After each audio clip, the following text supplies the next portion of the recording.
ముందుగా అందరికీ అక్షయ తృతీయ శుభాకాంక్షలు. టాపిక్‌లోకి వద్దాం. ఇప్పుడు గోల్డ్ కొనాలా వద్దా?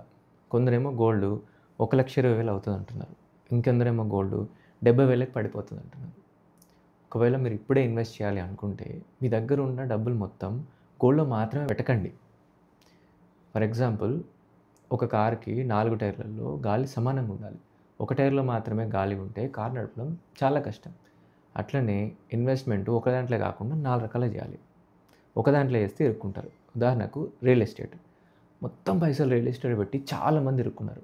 అందుకే మీ దగ్గర ₹1 ఉంటే దాంట్లో ఒక చారణ అంటే పావల 20 పైసలు. ఒక చారణ గోల్డ్‌లా, ఒక చారణ రియల్ ఎస్టేట్‌లా, ఒక చారణ మ్యూచువల్ ఫండ్‌లా, ఒక చారణ ఎఫ్‌డీలా ఇట్లా 4 రకాలుగా ఇన్వెస్ట్ చేయాలి. దీన్నే పోర్ట్‌ఫోలియో డైవర్సిఫికేషన్ అంటారు. ఇలా చేయడం వల్ల మీరు సేఫ్‌గా ఉంటారు. ఈ వీడియో మీకు నచ్చినట్లయితే లైక్ చేయండి. ఒకే దాంట్లో పైసలు పెట్టి ఇరుక్కున్న వాళ్ళకు ఈ వీడియో షేర్ చేయండి. ఇలాంటి నాలెడ్జబుల్ వీడియోస్ కోసం మా ఛానల్‌ని ఫాలో అవ్వండి. Thank you.